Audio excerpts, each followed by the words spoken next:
The water did not return Constantine to the world he knew. It carried him beyond it.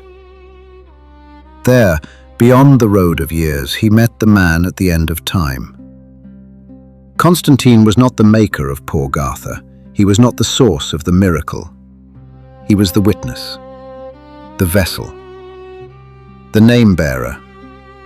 And when the first names were spoken, the beasts of PawGartha did not vanish.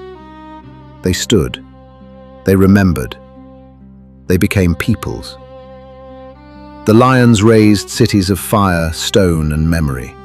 The canines built roads, harbors, walls, and lore. Across the sea, the foxes kept their silent courts, while hidden eyes watched from the old forests. In the north, the bears held the winter, and in the harsh lands, scattered clans gathered beneath hunger, iron, and strength. For 2,000 years, the peoples of PawGartha built kingdoms from the first awakening. Some preserved the miracle, some forgot its meaning. And far beyond the eastern horizon, others began to study its shape. 40 years ago, Arashkar fell. Now, in the present age, the old roads shake again.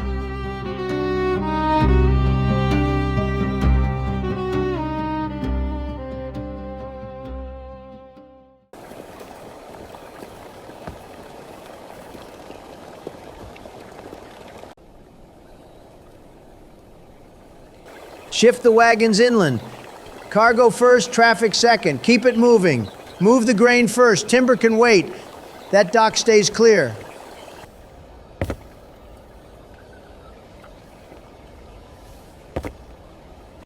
Sir Donald, the new harbor plans are ready for review. Good.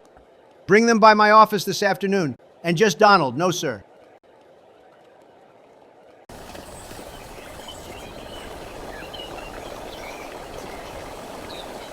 The Lion's Mercy is still sitting loaded at dockside and losing us time. Her permit's cleared 2 days ago. Move the cargo and clear the berth. We were meant to unload her last night, Donald. But the crew bolted. They say there's a new ghost haunting the docks after dark.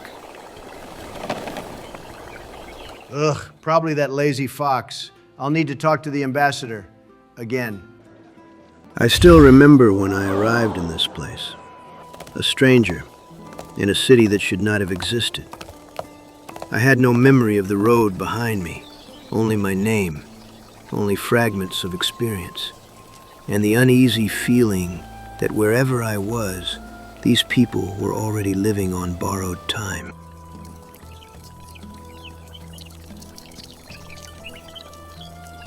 The guards were careful with me. Not cruel, careful. In PawStone, a human was not just a stranger. They had a name for what I was. Namekin. A human from the old stories. Baldwin had questions. The scholars had scrolls. And Eustace had more answers than he wanted to admit. That is far too much commotion for a simple market fire. I know that face! Good sir, good sir. I heard the rumors, but a name man in my shop. Donald. My name is Donald. Sir Donald, it is an honor. Just Donald. No, sir. Ah, Donald. What brings such an honored guest to my humble stall? Clothes.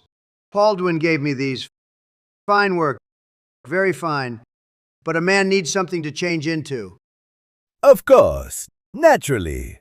For a name man, only the finest. The king also granted me an allowance. What does this get me? That Much, huh? Good. Then let's make a deal. That's him. The library cat. The one from the lower stacks? Strange old coot. He says he came from another world. Mad, if you ask me. His theories are wonky, but his books are entertaining. The one about the blue demon just published. The illustrations are amazing. We need to talk, Mr. President. Come to my study in the lower stacks. Mr. President. That sounded strange, and yet familiar.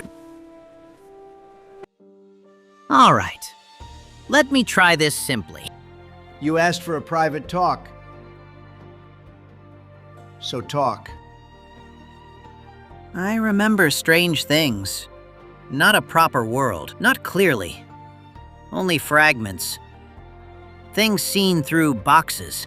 Boxes. Mirror boxes. Invisible audiences.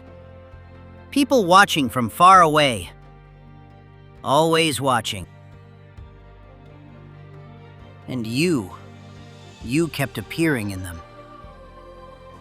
You kept popping up in all the boxes. A lot of people were trying to get rid of you. But you kept popping up. What are you saying? Maybe they succeeded.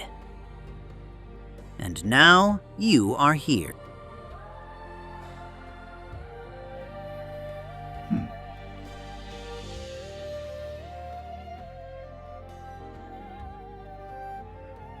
After my meeting with Eustace, I had more questions than answers.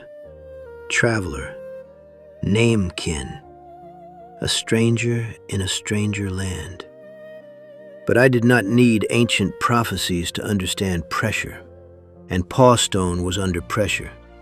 Ships waited at the docks, carts jammed the quay, workers stood idle, waiting for orders no one had written down. Grain sat under tarps while empty storehouses stood 3 streets away. Stone blocks arrived before the crews assigned to move them. Military cargo, merchant cargo, refugee stores, private goods, all fighting for the same docks. PawStone had grown into a great city since Arishkar fell, but it was still running on systems built for an older age.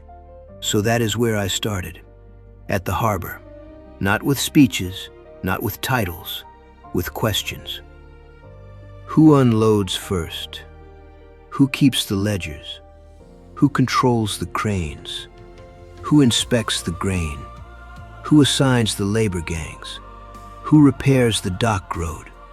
Who decides when military cargo outranks merchant cargo? And too often, the answer was the same. Everyone and no one. King Baldwin was a politician and a military man. A good one. That was part of the problem. His successes had created new pressures faster than the old offices could understand them. When Arishkar fell, the empire lost more than an ally. It lost a great trading partner, a stable border, and the old southern balance. So Baldwin adapted. New defenses were raised. Ridge roads were guarded. Fort lines were manned. Old patrol tracks became military roads. Then merchants followed the soldiers. Settlers followed the merchants. And the northern hinterlands, once treated as rough frontier, became a road of opportunity. Within 40 years, the new highway system did more than supply the forts. It opened the interior. Timber, ironwork, horses, and winter grain began moving down from the Bear Lands. All of it came south through the frontier roads. All of it passed through PawStone. The city became wealthy, and with wealth came offices. With offices came seals. With seals came fees. With fees came greed. And greed has a way of turning every road into a toll gate. That was when I understood PawStone's trouble. The city had courage. It had walls. It had soldiers. It had merchants, refugees, craftsmen, scholars, and mages. But it did not yet move as one city. It moved like 5 emergencies arguing over the same rope. The mainland grows quiet, not silent. That would be simpler. Quiet. Ships delayed by imperial necessity. Provinces requesting extra grain allocation without reason. A border prefect asking for engineers, then sending no follow-up. Every letter insists the Empire is stable, which is what officials write when they are uncertain who else is reading. You think something is happening there? I think something is happening everywhere. A Bear Jarl has arrived in Bonne. The Northern Trade Enclave.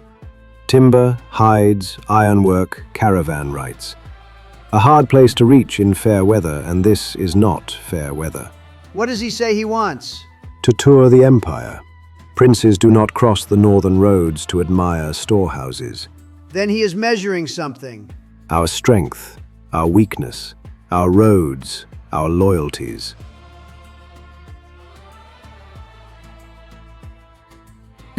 Your Majesty, the revised ledgers, work authorizations, storehouse tallies, and the office papers. Your new office.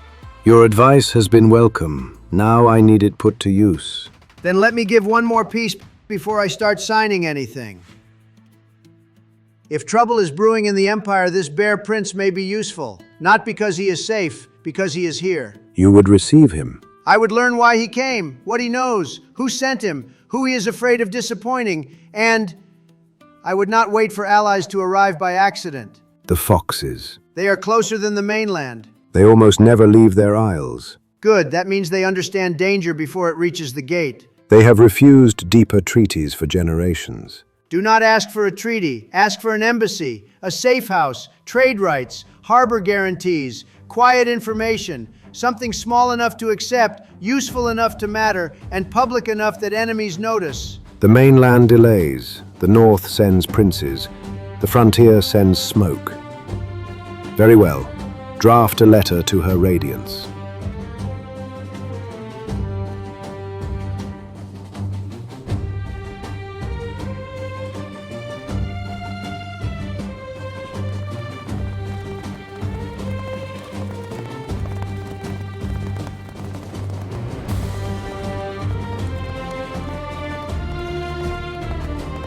Rider!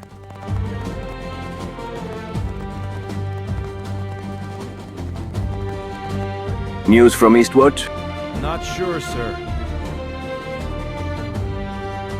Captain Varro, long time no see. Canus Primus. Oh, congratulations on the promotion.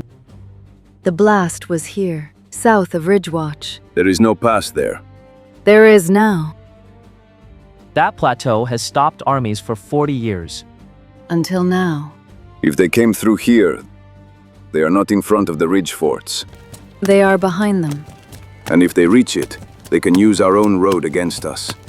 Eastwatch is closest. We have not heard from Eastwatch in weeks, and now we know why. If Eastwatch has fallen, they have shelter, stores, and a road west. They can cut the fort line from behind. Or isolate Ridgewatch from the river road. That is why I came. PawStone needs the 13th. But if the 13th rides south now, these forts are taken one at a time. Defeated in detail. Tausi rides for PawStone. Hassan al-Sabah's men are in the city. If their target is PawStone, it would still take an army weeks to reach the walls. Exactly. They are not there to open gates. They are there to cut heads. Reza, Baldwin, anyone who can hold the Eastern Empire together. Hassan removes the head. And Mahmud brings the hammer. Canis Primus. The forward posts have orders to hold. Those orders were written when the ridge still held. We do not have authority to pull the pass garrisons. No. We have responsibility. Riders to every fort. Northridge, Stonewood, Highlook, every tower on the ridge road. And Eastwatch? Market lost. Take the stores that can be carried. Burn what cannot. No grain, no oil, no spare horses. Nothing the Horde can use. All exposed detachments? Back to Ridgewatch. I hope the Legatus understands. The Legion needs to be a fist right now.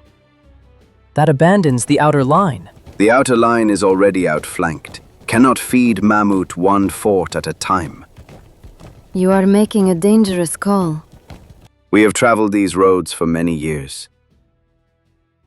Tonight, they changed. Move! The Fox Embassy was very quiet, beautiful, formal, very impressive, which made it very strange that half the harbor had a story about it by breakfast. PawStone is a city of useful ears. Very useful. Sometimes too useful. Then I hope they have been kind. Kind? Yes. Accurate? Not always. Nobody at the Harbor Authority is trying to stop Katsura from training. She is your guard. She is under embassy protection. And Baldwin was very clear about that. But the workers and seamen? Very superstitious people. Good workers, but superstitious. So I have heard. One says she is a ghost. One says she is a lazy fox who sleeps all day and haunts the docks at night. She likes to rest during the day, or whenever possible.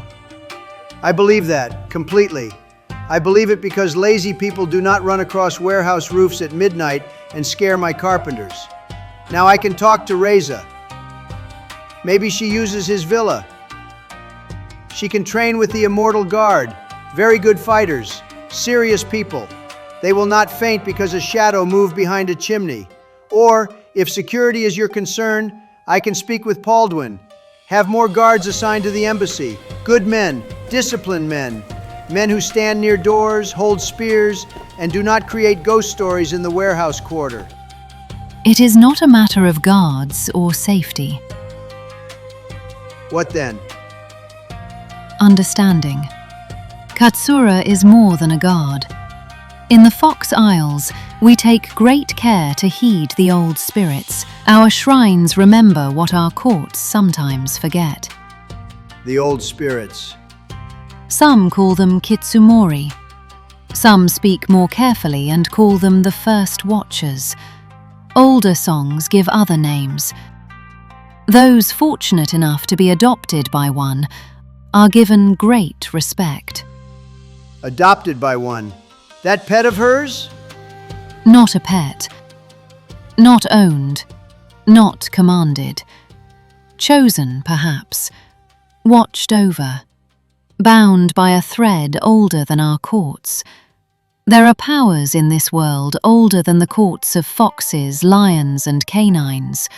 Older even than the awakening, when Constantine gave speech and form to the nations we know. And they are not idle.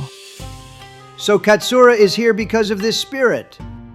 She is here because forces greater than you and I wished it. That is very vague. Yes. And intentional. Also yes. Lady Shiori, I respect old spirits. I respect customs. I respect anything that keeps people alive and cities standing. But tonight, the Lion's Mercy unloads at the warehouse docks. Food, cloth, medicine, timber braces, spare tools, lamp oil, things PawStone needs, and things the Lion Quarter has waited for too long. I need calm workers, sober foremen, ropes tied correctly, cranes watched correctly, and no one refusing to enter a warehouse because a ghost fox looked at him from the rafters. You ask for one quiet night. I ask for one quiet night. Very well. I will tell her the harbor requires peace. Excellent, very diplomatic. To quiet nights, then.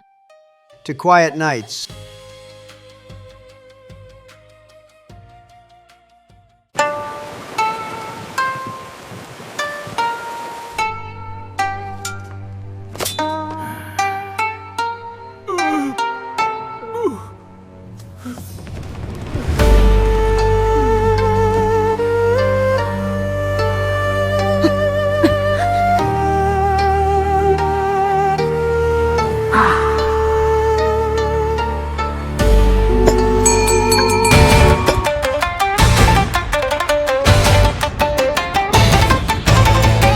Send for Sir Donald, and wake His Majesty. It seems we are about to suffer a diplomatic incident.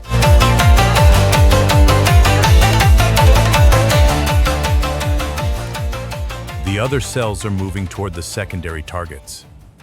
Now we deal with them.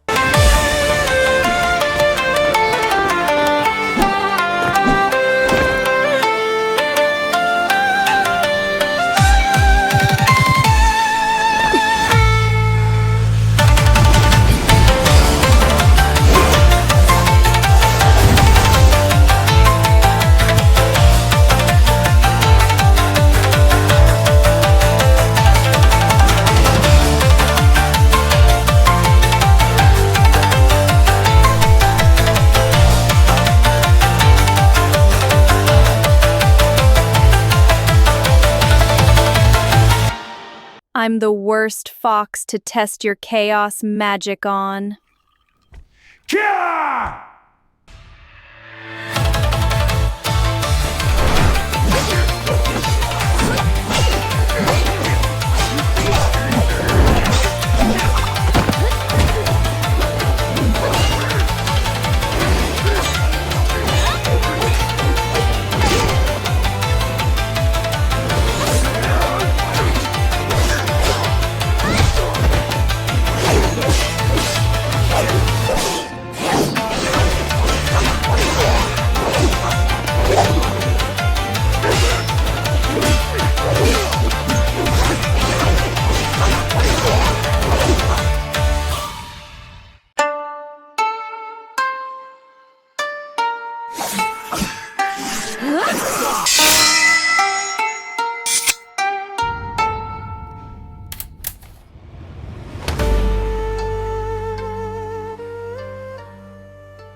Quid futuis?